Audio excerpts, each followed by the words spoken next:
दिसंबर की हाट कपाती ठंड थी। अपने गांव जाने के लिए आरुष बस में बैठ चुका था।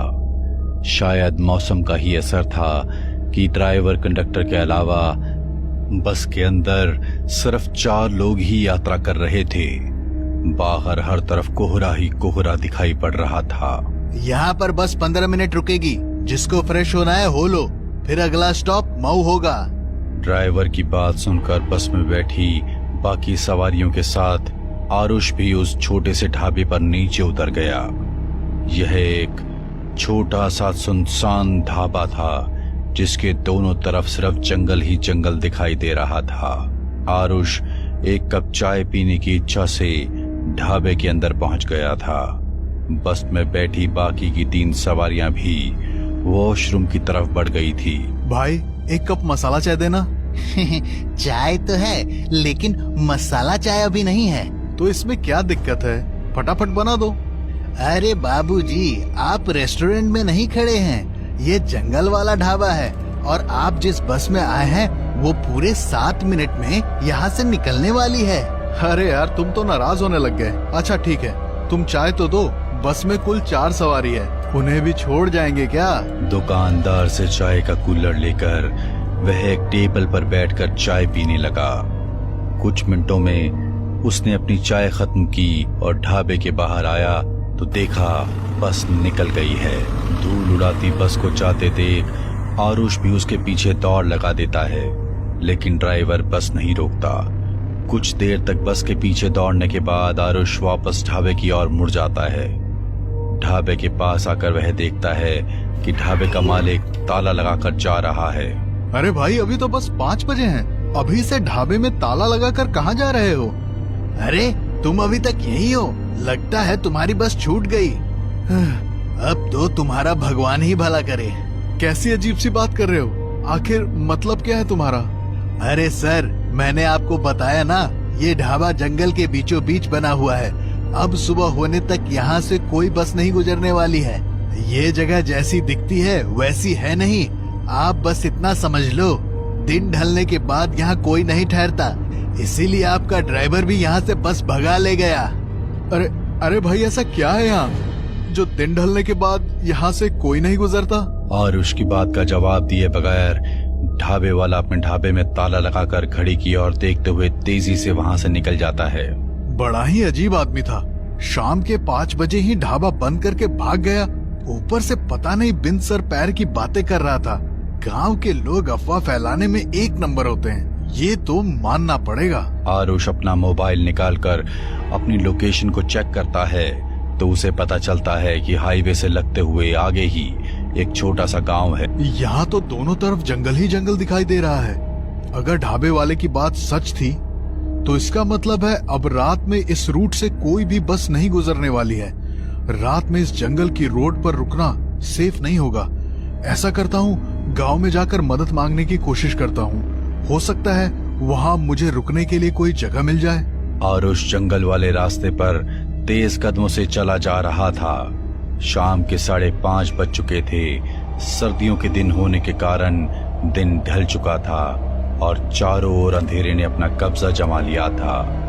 अंधेरे से रह रह कर आती जंगली जानवरों की रोने की भयानक आवाज उसके दिल को दहला रही थी।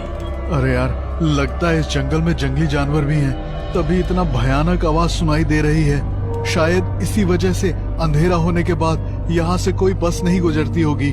आरुष मन ही मन अटकलें लगाता आगे बढ़ रहा था कि तभी उसे सड़क के दूसरे छोर पर एक गांव दिखाई पड़ने लगता है। कैसा गांव है? ये बिल्कुल अंधेरे में डूबा हुआ है। ऐसा लगता है पूरे गांव में बिजली ही नहीं है। गांव की सीमा से लगभग 150 मीटर पहले पीपल के पेड़ों का झुंड दिखाई दे रहा था। जैसे ही आरुष उस झुंड के पास पहुंचा, उसे कुछ अजीबोगरीब आवाजें सुनाई देने लगी। ऐसा लग रहा था जैसे कोई रो रहा हो। अपना वहम दूर करने के लिए जैसे ही वह पीछे मुड़कर देखता है तो उसे आसपास कुछ भी नजर नहीं आता था, लेकिन जैसे ही वह आगे बढ़ने को होता है उसे फिर से एक आहट और चीखों की आवाज सुनाई पड़ने लगती है। ये क्या हो रहा है मेरे साथ? बार बार ऐसा लग रहा है जैसे कोई शक्ति है जो मुझे इस गांव में घुसने नहीं देना चाहती। हाईवे पे घूमते छलावों की कहानी तो मैंने भी सुन रखी है, कहीं इस पेड़ पर कोई छलावा तो नहीं है? आसपास का सन्नाटा और अंधेरा देखकर अब आरुष को भी डर लगने लगा था। उसने कुछ ही कदम बढ़ाए थे कि तभी उसे पेड़ों के पीछे से झांकते किसी शख्स का आधा शरीर दिखाई दे जाता है। कौन हो तुम? कौन हो तुम? ही इतनी देर से आवाजें निकालकर मुझे डरा रहे हो ना? आरुष की बात सुनकर वह आदमी पेड़ के पीछे से बाहर आ जाता है। वह कोई तकरीबन 20-25 बरस का आदमी था, जिसके लंबे लंबे घुंघराले बाल थे, जिससे उसका आधा चेहरा ढका हुआ दिखाई दे रहा था। क्या तुम्हें कोई आवाज सुनाई दी? ज्यादा बनो मत, मेरे नजदीक मत आना। देखो मैं अभी पुलिस का नंबर मिला दूंगा, दूर हटो। अरे मैं कोई चोर हूँ क्या जो तुम पुलिस को नंबर मिलाओगे? डरो मत, मैं भी डर के कारण ही यहाँ छुपा हुआ था। डर? आखिर किसका डर? देखो, मैं पास के गांव में रहता हूँ। आज मेरी भैंस चरते चरते न जाने कहाँ निकल गई। उसे खोजते खोजते दिन ढल गया और मैं इस मनहूस गांव के पास आकर अटक गया। अरे अटक गया से क्या मतलब है? जंगल में ऐसे पेड़ के पीछे छुपने से कुछ नहीं होगा। या तो सुबह तक तुम ठंड से अकड़ जाओगे या कोई लुटेरा तुम्हें मार कर फेंक जाएगा। चलो अंदर गांव में चलकर मदद मांगते हैं। अरे तुम्हारा दिमाग खराब है क्या? मैं इस गांव के आसपास भी नहीं जाने वाला और तुम्हें भी यही कहूंगा कि चले जाओ यहाँ से। ये आदमी क्यों नहीं चाहता है कि मैं गांव में जाकर मदद मांगूं? मुझे तो ये आदमी कुछ ठीक नहीं लग रहा। कहीं ये सच में कोई लुटेरा हुआ तो? ये भी हो सकता है कि ये कोई भूत प्रेत हो। ऐसे अचानक से पेड़ के पीछे प्रकट हो गया, मुझे इससे दूर ही रहना चाहिए। देखो भाई, तुम्हें अपनी भैंस बकरी जहाँ ढूंढनी है ढूंढो, मेरा रास्ता छोड़ो। मैं जाकर गांव में अपनी रात बिताने का इंतजाम कर लेता हूँ। तुम्हें सचेत करना मेरा काम था, बाकी जैसी तुम्हारी मर्जी। आरुष गहरे अंधेरे को देखते हुए तेज कदमों से गांव की सीमा में घुस गया था। सामने लगभग 200 मीटर की दूरी पर 2-3 कच्चे पक्के से घर दिखाई दे रहे थे। आरुष अपने मोबाइल की रोशनी में आगे बढ़ रहा था कि तभी उसे सामने के घर के बाहर लगे पेड़ के नीचे कोई महिला दिखाई दी। इससे पहले कि वो कुछ समझ पाता, अगले ही पल वह औरत जोर जोर से हंसते हुए पेड़ पर उल्टी लटकी हुई दिखाई देने लगती है। अब तो आरुष के पैरों के नीचे से जमीन सरक गई थी। वह उल्टे पांव वहां से भागते हुए फिर से उसी पीपल के पास पहुंचा तो वह आदमी उसे कुछ दूरी पर पैदल जाता हुआ दिखाई पड़ा। लगता है मुझसे गलती हो गई। वो आदमी ठीक कह रहा था, कुछ तो गड़बड़ जरूर है इस गांव में। आरुष दौड़ते हुए उस आदमी के पास पहुंचता है। आप ठीक कह रहे थे, वो गांव, वहाँ कुछ तो है। मैंने अपनी आंखों से एक औरत को पेड़ पर लटकते हुए देखा। मैं जो बताऊंगा उस पर यकीन कर पाओगे? क्यों नहीं, मुझे आप पूरी बात बताइए। आखिर इस गांव का क्या रहस्य है? जिसको तुमने अभी अभी पेड़ पर लटकते हुए देखा, वो कोई औरत नहीं बल्कि प्रेत था। ये गांव पिछले 75 सालों से ऐसे ही खाली पड़ा हुआ था। यहाँ पर कोई नहीं रहता है। तो इस गांव में रहने वाले लोग आखिर कहाँ चले गए? आजादी से पहले की बात है। देश पर अंग्रेजी हुकूमत थी।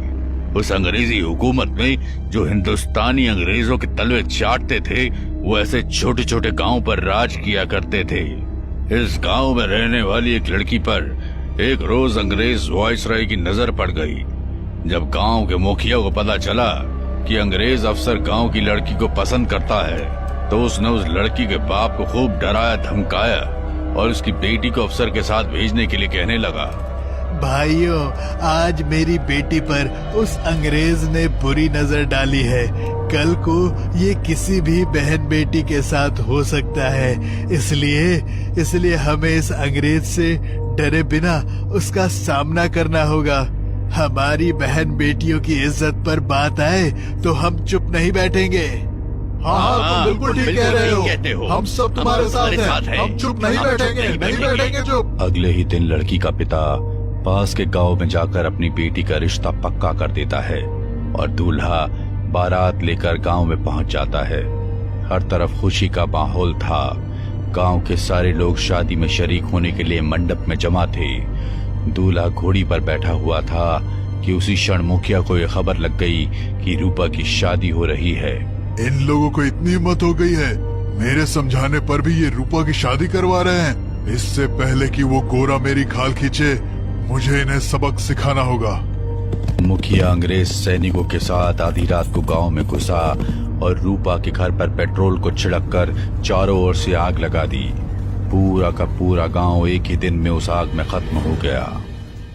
लेकिन मरने के बाद भी उन लोगों की आत्मा को शांति नहीं मिली और तब से लेकर आज तक वो लोग इस गांव में ही भटक रहे हैं। मुखिया और उसके सभी आदमियों को मारकर उन्होंने अपनी मौत का बदला तो ले लिया, लेकिन उस दिन के बाद ये गांव हमेशा के लिए शापित हो गया। इसलिए अंधेरा होने के बाद गांव की सीमा को पार करने का मतलब अपनी मौत को बुलाना। आज तक जो भी वहां गया कभी लौट कर नहीं आया। इस घटना के 70 साल बीतने के बाद भी उस गांव में जाने की कोई हिम्मत नहीं दिखाता। मेरी जान बचाने के लिए आपका बहुत धन्यवाद भाई, लेकिन अब हम रात कहाँ गुजारेंगे? आओ मैं एक जगह बताता हूँ। वह आदमी आरुष को लेकर एक पुराने से घर में चला गया। ये जगह थोड़ी पुरानी है, लेकिन यहाँ कोई खतरा नहीं है। तुम सुबह तक यहाँ रुक सकते हो। गांव की खौफनाक कहानी सुनकर आरुष का रोया रोया डर से कांप रहा था, क्योंकि वो उस गांव की सीमा में पैर रखकर लौट आया था। अरे भाई, आपका नाम नहीं बताया आपने? किशन कुमार। आरुष को उस पुराने से मकान में छोड़कर किशन वहां से बाहर निकल गया। आरुष ने किसी तरह वो रात बिताई। सुबह बस के हॉर्न की आवाज से उसकी नींद खुल गई। लगता है सुबह हो गई। सुबह का उजाला उस टूटे फूटे पुराने कमरे को रोशन किए हुए था। कमरे में चारों ओर नजर दौड़ाते हुए अचानक आरुष की नजर शादी के कार्ड पर जाकर थम गई, जो सामने रखी कुछ किताबों के पास बिखरे थे। किसी की शादी का कार्ड लगता है। रूपा संग किशन, 22 दिसंबर 1946। आरुष का चेहरा डर से सफेद पड़ गया था। जिसके साथ आरुष ने रात बिताई थी वो कोई और नहीं, रूपा का दूल्हा किशन था। बाकी गांव वालों के साथ साथ वो भी आज तक भटक रहा था, लेकिन शायद उसके भटकने का मकसद अलग था।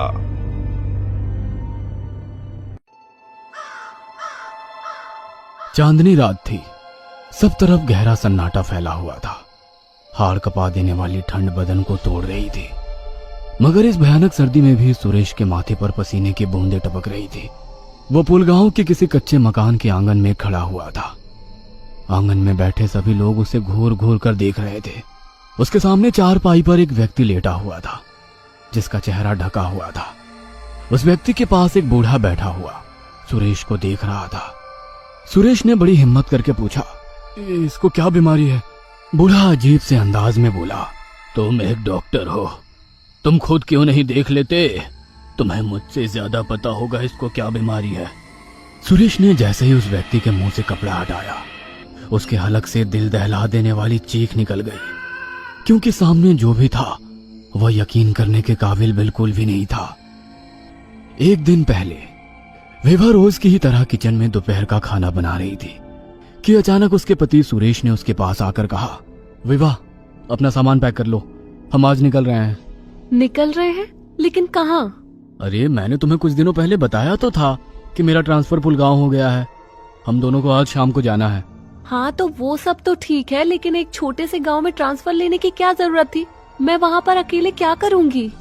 सुरेश ने मुस्कुराते हुए अपनी पत्नी की ओर देखकर कहा, वही जो तुम यहाँ करती हो, वहाँ मेरे लिए अच्छा अच्छा खाना बनाना और शाम को मेरा इंतजार करना। अचानक विभा की नजर किचन में रखे न्यूज़पेपर पर पड़ी, जिस पर लिखा था, पुलगांव में रहस्यमयी तरह से डॉक्टरों के लापता होने की वारदातें कम नहीं हो रही है। लोगों का मानना है कि पुलगांव शापित है। उसने घबराकर सुरेश की ओर देखकर कहा, ये देखो, तुम्हारा जिस जगह ट्रांसफर हुआ है इस न्यूज़पेपर में उसी गांव का नाम है, और इसमें लिखा है कि वहाँ पर डॉक्टर के लापता होने की वारदातें कम नहीं हो रही हैं। अरे इन न्यूज़पेपर वालों को उल्टी सीधी खबरें छापने के अलावा आता ही क्या है? लेकिन सुरेश, इतने छोटे से गांव में हम कैसे और कहाँ रहेंगे? विवाह, वहाँ पर एक गेस्ट हाउस बना हुआ है, हम उसी में रहने वाले हैं। अब तुम जल्दी से तैयार हो जाओ। शाम तक उनकी कार पुलगांव के गेस्ट हाउस के सामने खड़ी हुई थी। विभा ने देखा वहाँ सब तरफ सन्नाटा फैला हुआ है। विभा को वहाँ पर कोई भी इंसान नजर नहीं आया। यहाँ तक कि कोई जानवर भी उसको नजर नहीं आया। ये बात विभा को बहुत ज्यादा अजीब लगी। पता नहीं क्यों उसे वहां पर कुछ अजीब सा लगा, मगर उसने सुरेश को कुछ जाहिर नहीं किया। सुरेश और विभा अपनी गाड़ी से बाहर निकल आए। उन्होंने एक अनजान व्यक्ति को पहले से वहां मौजूद पाया। सुरेश ने उसकी ओर देखकर कहा, क्या नाम है तुम्हारा? जी सर, मेरा नाम मोहनलाल है। मुझे बताया गया था कि आप आने वाले हो। ठीक है, तुम सामान गेस्ट हाउस में रखवा दो। मोहनलाल ने उन दोनों को एक कमरा दे दिया और सामान उनके कमरे में रखवा दिया। क्या आप लोग कुछ खाने को लेंगे? नहीं। मोहनलाल वहां से चला गया। विवाह डरी डरी नजरों से इधर उधर देख रही थी। सुरेश ने विवाह की ओर देखकर कहा, क्या हुआ विवाह, तुम ठीक तो हो? पता नहीं क्यों सुरेश, मुझे यहाँ बहुत अजीब सा लग रहा है। तुमने देखा नहीं कैसे इस गांव में मौत जैसा सन्नाटा छाया हुआ है? दरअसल बात यह है कि तुम शहर की रहने वाली हो। गांव में लोग शाम को ही सो जाया करते हैं। धीरे धीरे तुम्हें इसकी आदत हो जाएगी। चलो अब ज्यादा दिमाग पर जोर मत डालो और सो जाओ। विवाह और सुरेश गहरी नींद में सो गए। करीब आधी रात को विवाह की अचानक आंख खुल गई। उसे अपने कमरे के आसपास एक अजीब सी गंध का एहसास हुआ। उसने सुरेश को उठाने की कोशिश की, मगर सुरेश गहरी नींद में सोया हुआ था। अचानक विवाह को ऐसा लगा जैसे कि कोई उसके कमरे के बाहर टहल रहा हो। वह बड़ी हिम्मत करके दरवाजा खोलकर बाहर आई। अचानक उसके कंधे पर किसी ने हाथ रखा। विवाह ने जैसे ही पीछे मुड़कर देखा तो उसके सामने खून से लथपथ एक इंसान खड़ा हुआ था, जिसकी एक आंख गायब थी और दूसरी आंख बाहर निकल रही थी। चांद की रोशनी में उसका रूप बेहद भयानक लग रहा था। विवाह को ऐसा महसूस हुआ जैसे कि कोई मुर्दा उठकर उसके सामने खड़ा हो। विवाह उसको देखकर बुरी तरह से चीखने लगी। उसके चीखने से अचानक सुरेश की आंख खुल गई। सुरेश दौड़ता हुआ बाहर की तरफ आया। सुरेश ने देखा विवाह अकेले किसी सम्मोहित अवस्था में बाहर खड़ी हुई चीख रही थी। क्या हुआ विवाह, तुम चीख क्यों रही हो? सुरेश, सामने एक मुर्दा खड़ा हुआ है। लगता है तुम बहुत थक गई हो। तुम बाहर क्या कर रही हो? कोई नहीं है हम दोनों के सिवा यहाँ पर। विवाह ने देखा तो सचमुच वहाँ पर कोई मौजूद नहीं था। सुरेश उसे कमरे के अंदर की ओर ले गया। सो जाओ विवाह। सुरेश, मैंने अपनी आंखों से देखा था और इस कमरे में एक अजीब सी गंध आ रही थी, जैसे किसी मुर्दे में से आती है। ये सब तुम्हारे ज्यादा सोचने का असर है। तुम जरूरत से ज्यादा सोच रही हो। सो जाओ। विवाह बड़ी मुश्किल से सो पाई। उनकी आंख सुबह मोहनलाल के दरवाजा खटखटाने पर खुली। आप तैयार हो जाइए डॉक्टर साहब, मैं आपको आपके क्लिनिक में ले चलता हूँ। सुरेश तैयार होकर अपने कमरे में आ गया। विवाह के चेहरे पर डर अब भी था। सुरेश ने मुस्कुराकर अपनी पत्नी से कहा, किचन में खाने पीने का सारा सामान मौजूद है, तुम्हें जो अच्छा लगे वो खाना बना देना। मैं शाम को जल्दी लौट आऊंगा। इतना कहकर सुरेश मोहनलाल के साथ क्लिनिक में चला गया। सुरेश ने देखा क्लिनिक के नाम पर वहां केवल एक टूटा फूटा खंडहर था, जहां एक बहुत पुरानी मेज और कुर्सी बिछी हुई थी। यह देखकर सुरेश को बड़ा अजीब लगा। उसने मोहनलाल से कहा, ऐसा लगता है जैसे यहाँ की मेज और कुर्सी बरसों से बदली ही नहीं गई हो। यहाँ बहुत ही कम डॉक्टर टिकते हैं, जो आते हैं वो जल्दी ही यहाँ से चले जाते हैं। सुरेश क्लिनिक में शाम तक बैठा रहा, मगर एक भी मरीज उस क्लिनिक में नहीं आया। शाम को सुरेश मोहनलाल के साथ गेस्ट हाउस में वापस आ गया। खाना खाकर सुरेश और विवाह सोने ही वाली थे कि अचानक उनके कानों में मोहनलाल की आवाज आई। साहब, आपसे एक बात करनी थी। कहो, क्या बात करनी है मोहनलाल? साहब, रात के वक्त अगर कोई भी दरवाजा खटखटाए तो दरवाजा मत खोलिएगा, चाहे मैं ही क्यों ना हूँ। मोहनलाल की बात सुनकर विवाह और सुरेश एक दूसरे के चेहरे की ओर देखने लगे। सुरेश मोहनलाल से कुछ और पूछता, मगर मोहनलाल इससे पहले ही बड़ी फुर्ती से वहां से चला गया। ये क्या बोल कर गया है? क्या कहना चाहता था? कुछ नहीं, शायद कुछ और कहना चाह रहा था, लेकिन कुछ और कह गया। मुझे तो बहुत डर लग रहा है। इसमें डरने की क्या बात है, चलो सो जाओ। फिर दोनों सोने के लिए चले गए। सुरेश और विवाह गहरी नींद में सो गए। करीब आधी रात को सुरेश के कमरे का दरवाजा किसी ने खटखटाया। सुरेश चौंक कर उठ बैठा और विवाह भी उठ गई। इतनी रात को कौन आया है? मैं दरवाजा खोलकर देखता हूँ। दरवाजा मत खोलो सुरेश, तुम्हें याद नहीं मोहनलाल ने क्या कहा था? विवाह, तुम भी ना, तुम सो जाओ। सुरेश ने जैसे ही दरवाजा खोला तो सामने मोहनलाल खड़ा हुआ था। मोहनलाल, तुम? जी डॉक्टर साहब, मुझे माफ करिएगा, लेकिन गांव में एक व्यक्ति की अचानक तबीयत खराब हो गई है, इसलिए मुझे मजबूरन आपके पास आना पड़ा। लेकिन तुमने तो कहा था कि रात के वक्त कोई भी दरवाजा खटखटाए तो नहीं खोलना, चाहे तुम ही क्यों ना हो सकता है मैंने कुछ और कहना चाहा हो, लेकिन कुछ और कह दिया हो। लेकिन अब आप जल्दी चलिए, मरीज की हालत बहुत ज्यादा खराब है। ठीक है चलो। सुरेश ने अपनी पत्नी से कहा, विभा तुम सो जाओ, मैं कुछ देर बाद आऊंगा। नहीं, तुम मुझे यहाँ अकेला छोड़कर मत जाओ। मुझे जब से हम इस गांव में आए हैं कुछ भी ठीक नहीं लग रहा। लोगों की जान बचाना ही तो मेरा काम है विवाह। उसका इलाज करते ही मैं जल्दी वापस आ जाऊंगा, तुम चिंता मत करो। सुरेश मोहनलाल के साथ चल दिया।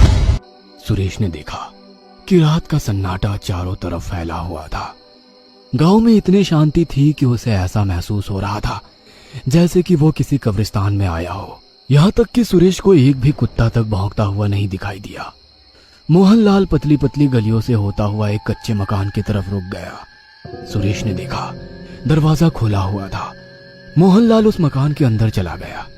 सुरेश की आंखों के सामने कच्चा आंगन था जहां पर एक चारपाई बिछी हुई थी और वहां पर एक आदमी लेटा हुआ था और उसके चारों ओर कुछ औरतें, कुछ मर्द उसे घेरे हुए थे जो सुरेश को अजीब सी नजरों से देख रहे थे। सुरेश को उनका इस तरह से देखना बहुत ही अजीब लगा। वह धीरे धीरे कदमों से चलता हुआ चारपाई पर लेटे हुए आदमी के पास गया। उसका चेहरा ढका हुआ था। उसके ठीक बगल में एक बूढ़ा आदमी बैठा था। सुरेश ने उस बूढ़े से कहा, इसको क्या बीमारी है? तुम एक डॉक्टर हो, तुम खुद क्यों नहीं देख लेते? तुम्हें मुझसे ज्यादा पता होगा इसको क्या बीमारी है। सुरेश ने चारपाई पर लेटे व्यक्ति की नब्ज टटोली तो उसकी नब्ज नहीं चल रही थी। सुरेश ने धीरे से उस बूढ़े से कहा, जी माफ कीजिएगा, ये मर चुका है। मगर सुरेश की बात सुनकर वह बूढ़ा जोर जोर से हंसने लगा। सुरेश को उसका हंसना बहुत अजीब लगा। मैं आपसे मजाक नहीं कर रहा, ये वाकई मर चुका है। ठीक से देखो डॉक्टर, तुमने तो इसके चेहरे से कपड़ा तक नहीं हटाया। ओ ठीक है, जैसी आपकी मर्जी। सुरेश ने जैसे ही उसके चेहरे से कपड़ा हटाया तो सामने का मंजर देखकर उसके गले से चीख निकल गई। सुरेश ने देखा चारपाई पर लेटा हुआ शख्स कोई और नहीं बल्कि वह खुद था। अचानक सभी लोग, यहाँ तक कि मोहनलाल भी सुरेश की तरफ घूर कर देखने लगा और चारों ओर से सभी लोग सुरेश के पास आने लगे और सबने मिलकर सुरेश को घेर लिया। सुरेश ने देखा अचानक उनके चेहरे बदलने लगे। अब उनके चेहरे मुर्दों जैसे हो गए थे। उनके चेहरों को देखकर ऐसा लग रहा था जैसे कि उन्हें मरे हुए सालों गुजर चुके हो। कौन हो तुम लोग और मुझसे क्या चाहते हो? ये क्या हो रहा है? ऐसे कैसे मुमकिन हो सकता है? एक भयानक हंसी सुरेश के कानों से टकराई। हंसी मोहनलाल की थी। मैंने मना किया था ना साहब, रात में दरवाजा मत खोलना, लेकिन तुम भी और डॉक्टरों की तरह बेवकूफ निकले। तुम शहरी लोग इन बातों को नहीं मानते, मगर अफसोस अब तुम भी और डॉक्टरों की तरह ही मरोगे। मुझे जाने दो। मैंने तुम लोगों का क्या बिगाड़ा है? तुम लोग आखिर हो कौन? हम सब बहुत पहले ही मर चुके हैं साहब।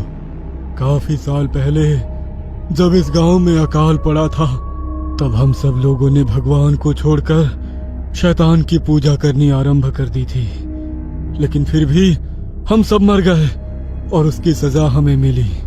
हम सब शापित हो गए। दिन में तो हम सब आम आदमियों की तरह होते हैं, मगर रात में यह पूरा गांव भुता गांव बन जाता है। हमें जिंदा रहने के लिए इंसानों के खून की जरूरत होती है और इंसानी मांस हमारा खाना होता है। तुम्हारे सामने जो व्यक्ति लेटा हुआ है वो तुम्हारा भविष्य है। इतना कहकर मोहनलाल का चेहरा बुरी तरह से भयानक हो गया और वहां जितने भी लोग मौजूद थे सभी के चेहरे भयानक हो गए। वो सब सुरेश पर टूट पड़े और एक दिल दहला देने वाली चीख सन्नाटे को चीर गई। उसी समय वहां विभा भी आ पहुंची, जो कि अब दूर खड़ी ये सब देख रही थी। विभा सुरेश को बिना बताए उसके पीछे ही आ गई थी, मगर उसे नहीं पता था कि वह भी मौत के नजदीक चली आई थी। सुरेश की हालत देखकर विभा के मुंह से जोरदार चीख निकल गई। छोड़ दो मेरे पति को, तुम लोग हो कौन? इसके बाद विभा को कुछ भी कहने का मौका नहीं मिला। थोड़ी ही देर के बाद विभा और सुरेश कंकाल में तब्दील हो चुके थे। वो सब मुर्दा जो थे वो सुरेश और विभा को जिंदा ही कच्चा चबाकर खा गए। कुछ देर बाद वहां फिर मौत जैसा सन्नाटा हो गया। सब तरफ शांति फैल गई और भूतिया गांव फिर एक बार अपने अगले शिकार का इंतजार करने लगा।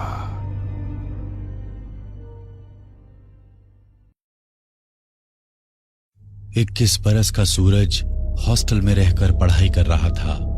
छुट्टियों के लिए वह अपनी मां के पास आया हुआ था। आधी रात का समय था। बाहर मूसलाधार बारिश हो रही थी। दूर कहीं जंगलों से आती सियार और कुत्तों की रोने की आवाज से बदन में झुरझुरी सी दौड़ रही थी। सूरज अपने कमरे में लेटा करवटें बदल रहा था। अचानक उसका प्यास से गला सूखने लगा तो वह रसोई से पानी लाने के लिए कमरे से बाहर निकल गया। रसोई घर से वापस अपने कमरे में आते हुए उसने महसूस किया कि मां के कमरे के दरवाजे के नीचे से धुआं बाहर आ रहा है। सूरज ने चौंक कर पहले दीवार पर लगी घड़ी की तरफ देखा। घड़ी की सुइयां रात के 12 बजा रही थी। सूरज अब काफी परेशान हो गया था। वह समझ नहीं पा रहा था कि इतनी रात गए मां के कमरे से धुआं क्यों और कैसे निकल रहा है। अपनी शंका का समाधान करने के लिए वह मां के कमरे की ओर बढ़ने लगा। कमरे के बाहर पहुंचने पर उसे फुसफुसाकर मंत्र पढ़ने की आवाज सुनाई देने लगी। अपने मन में चल रही उथल पुथल को शांत करने के लिए वह मां के कमरे में खुलने वाली आंगन की खिड़की के पास आया और कमरे में झांकने लगा। अंदर एक हवन कुंड से धुआं बाहर आ रहा था और कमरे के फर्श पर कुछ अजीबोगरीब सामग्री फैली हुई थी, जिसे देखकर ऐसा लग रहा था वहां कोई टोना टोटका या तंत्र क्रिया चल रही हो। तभी मां हाथ में एक छोटी सी मिट्टी की हांडी लेकर कमरे से बाहर निकल जाती है। सूरज धीमे कदमों से अपनी मां का पीछा करता है तो देखता है कि उसकी मां ने वह टोटके की हांडी बाहर चौराहे पर रखी और वह वापस लौटकर चुपचाप अपने कमरे में सो गई। मां की ऐसे अजीबोगरीब व्यवहार देखकर सूरज सकते में पड़ गया था। इस समय वह कुछ भी सोचने समझने अथवा बोलने की स्थिति में नहीं था। मां के अपने कमरे में जाने के बाद सूरज भी वापस अपने कमरे में आकर लेट जाता है। वो रात बीतने के बाद अगला दिन भी यूं ही उथल पुथल में बीत गया और रात घिर आई।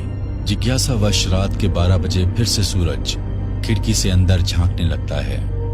सामने उसकी मां काले कपड़ों में अपने लंबे बालों को खोलकर जमीन पर तंत्र का सामान फैला कोई तंत्र साधना कर रही थी। अंत में उसने फिर से एक मिट्टी की हांडी दी। उसमें टोटके का सामान एक दिया रखकर फिर से चौराहे पर रखने के लिए घर से बाहर निकल गई।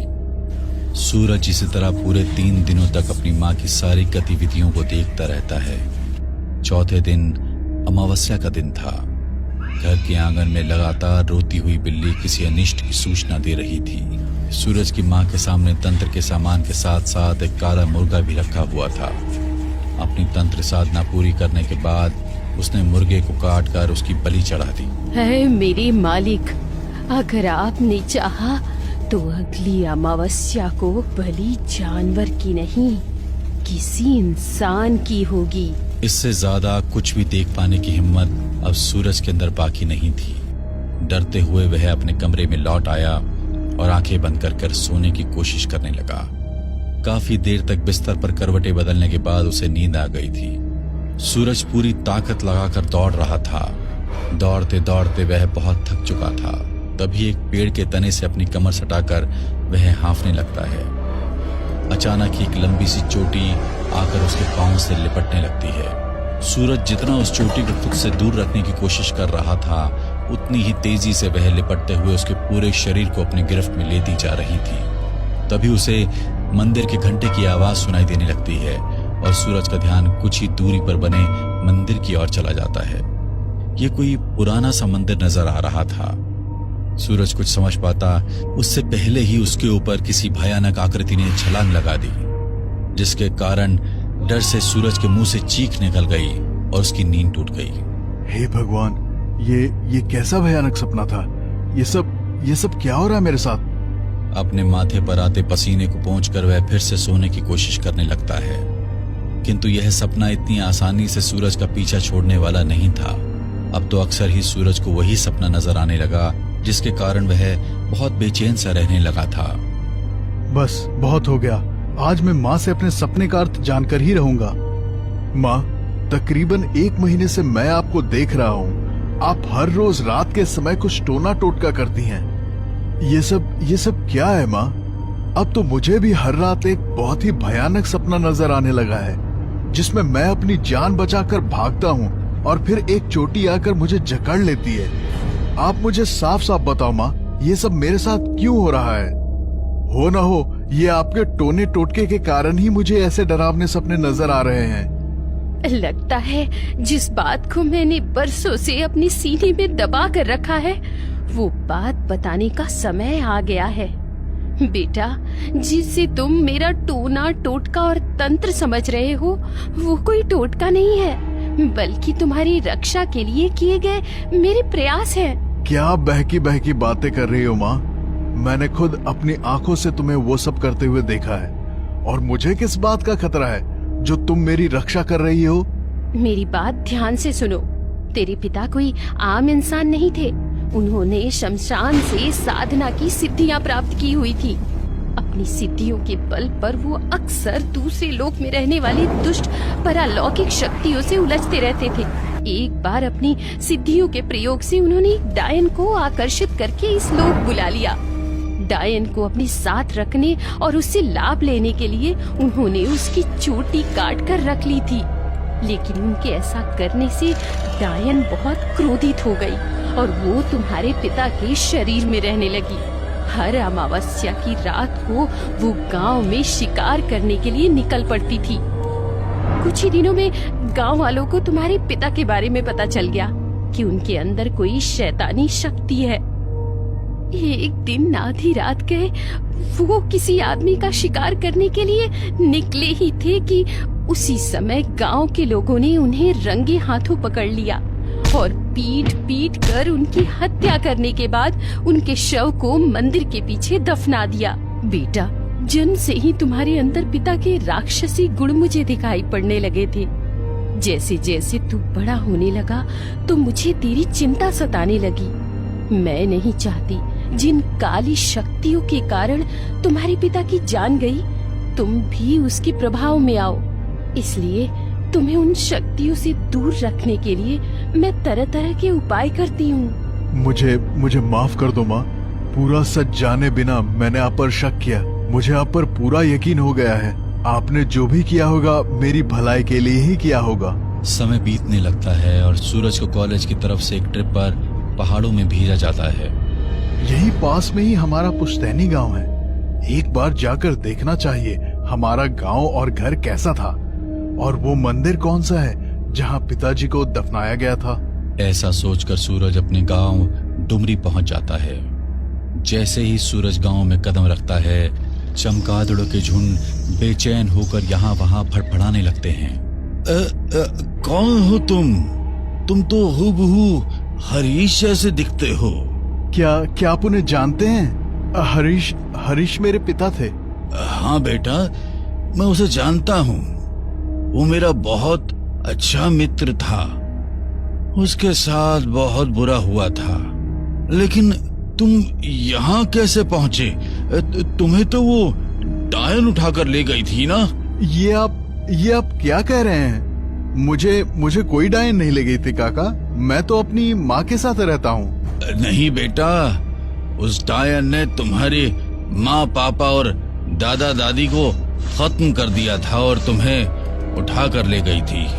15 बरस पहले की बात है। इस गांव के काली मंदिर में एक औरत रात के 12 बजे पूजा करने आती थी और माँ काली को अजीबो गरीब चीजें चढ़ाया करती थी। पूरे गांव में इस घटना के कारण सनसनी फैली हुई थी। कभी मंदिर में खून पड़ा मिलता था तो कभी हड्डियां दिखाई देती थी। तुम्हारे दादाजी गांव के सरपंच थे, इसलिए उन्होंने ये फैसला किया कि वे और उनके बेटे पूरी रात मंदिर में पहरा देंगे और पता लगाएंगे कि आखिर कौन ये सब कर रहा है।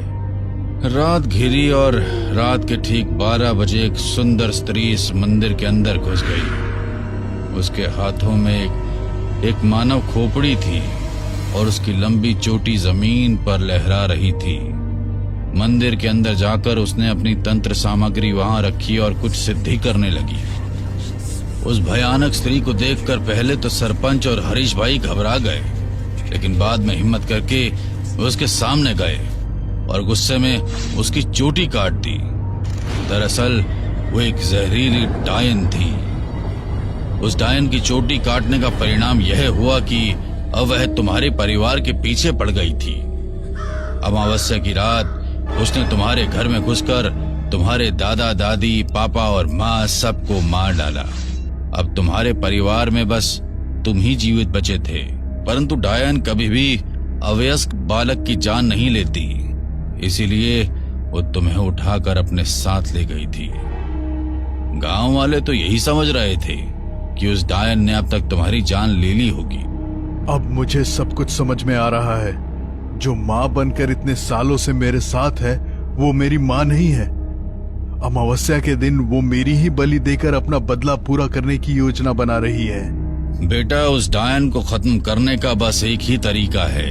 काली मंदिर से त्रिशूल लेकर तुम्हें ही उसका अंत करना होगा, नहीं तो वो तुम्हारा सर्वनाश कर देगी। काका की बात सुनकर सूरज को अब तक की सारी पहेली साफ साफ समझ आ गई थी। उसने काली मंदिर से त्रिशूल लेकर अपने पास रख लिया और घर लौट आया। रात के 12 बजे उसे फिर से माँ के कमरे से टोने टोटके और मंत्र पढ़ने की आवाजें सुनाई देने लगती है। उसकी माँ आंखें बंद करके किसी शैतानी साधना में मग्न थी। जैसे ही वह त्रिशूल लेकर डायन की ओर बढ़ा, डायन का शरीर हवा में ऊपर उठने लगा और देखते ही देखते वह भयानक शक्ल वाली एक डायन में बदल गई। डायन की लंबी चोटी अब जमीन को स्पर्श कर रही थी और उसका चेहरा बहुत ही भयानक नजर आ रहा था। डायन ने अपनी लंबी चोटी को हवा में ऊपर उछाला और वह चोटी आकर सूरज के पूरे शरीर को रस्सी की तरह जकड़ने लगी। चोटी की मजबूत कसावट के कारण वह त्रिशूल उसके हाथ से छूटकर नीचे गिर पड़ा था। चोटी ने पूरी ताकत से उसे डायन की ओर खींचा और वह चोटी में जकड़े हुए ही जमीन पर गिर पड़ा। उसे जमीन पर गिरा देख डायन जोर जोर से हंसने लगती है। सूरज खुद को बेहद असहाय महसूस कर रहा था और डायन की चोटी के द्वारा पड़ रहे दबाव से उसके शरीर में खून का बहाव भी रुकने लगा था। तभी उसकी नजर उसके पास में पड़े हुए माँ के त्रिशूल पर गई। अपनी पूरी ताकत लगाकर उसने त्रिशूल उठाया और डायन की चोटी को उससे छू दिया। अचानक ही डायन की चोटी की पकड़ खुलने लगी और वह उसके शरीर से दूर हो गई। मौके का फायदा उठाते हुए सूरज ने जाकर माँ काली का त्रिशूल डायन के सीने में घोंप दिया। एक जोरदार चीख के साथ डायन वहीं जमीन पर गिर पड़ी और धुएं के बवंडर की तरह हवा में गायब हो गई। हमें पूरा यकीन है दोस्तों कि आप लोगों को ये कहानी जरूर पसंद आई होगी।